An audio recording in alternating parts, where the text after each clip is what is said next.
It's early May, and Salam is weeding and sowing a crop of jute before the monsoons arrive in June. His land may not be the most fertile, but half a hectare is enough to support his family of 10.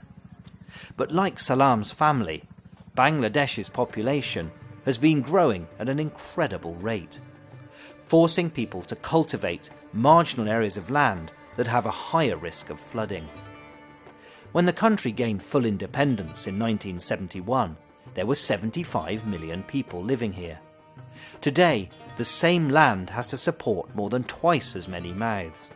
And with 150 million people living in 140,000 square kilometres, Bangladesh is the most densely populated country in the world.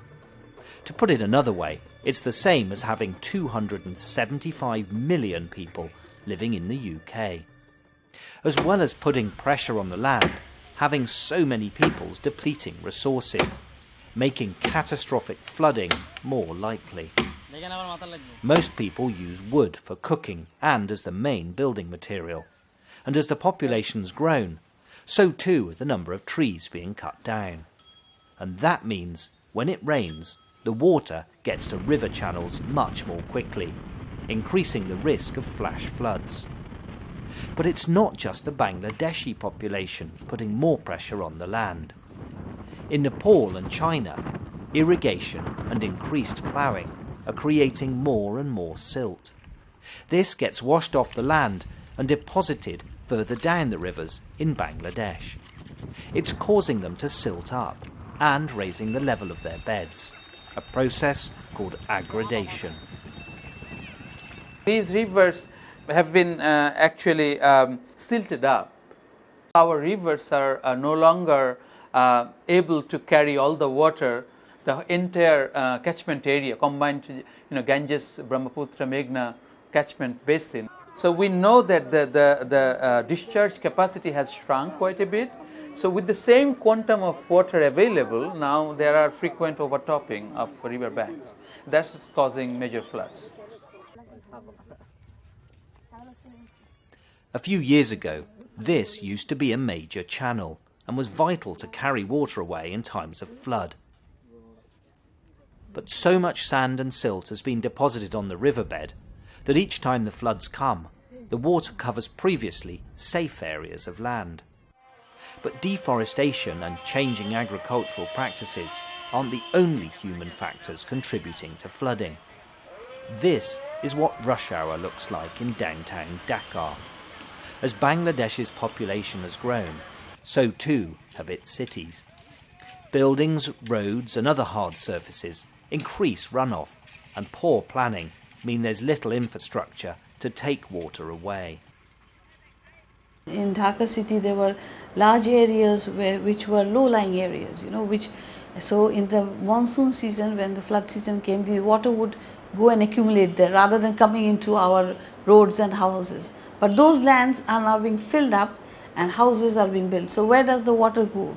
It just comes into the city and blocks the roads and floods the houses. When they move to the cities, many of Bangladesh's rural poor end up building houses on the edge of lakes and watercourses, slowing down the movement of water even more. The result is that when it does rain in Dhaka, the water simply sits on the street, bringing the city to a near standstill.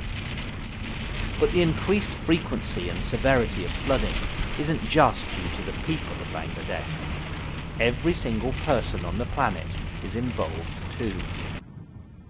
This Greenpeace film shows how quickly glaciers in the Himalayas are retreating. Massive amounts of water are already flowing into the Ganges and other rivers that make their way to the sea through Bangladesh. 背后的那个山呢，就是世界上最高峰珠穆朗玛峰。它的下面呢，我们中国境内有3条比较著名的冰川，分别是东绒部、中绒部和西绒部。这3条冰川呢，从我们60年代开始的科学考察来看呢，都处于一种退缩状态，而且呢，就是退缩的速度在80年代以后呢，基本上有一种很加速的状态。通过科考队员还有我们冰川考察队的考察结果呢，表明这些冰川的末端在30-40年来，大概推出了200米到300米。Scientists like Wu believe that Himalayan glaciers will disappear by 2035. And because the glaciers and ice caps are melting, sea levels are rising. And that means Bangladesh's floods aren't just likely to be more severe, but they're also going to last for longer. So when you have tidal surges coming on one side and water flowing down on the other, the water that has to be drained out can't drain out because there is a tidal surge which is blocking. So what happens, there is double catastrophe. So neither the water is being allowed to drain out, and on top of that there is water coming in from the sea. Most scientists agree that sea levels will rise a metre before the end of the century. And that means the next major flood might well be more severe and last longer than the catastrophe of 1998. But like then, it'll be Bangladesh's poor who get hit the hardest.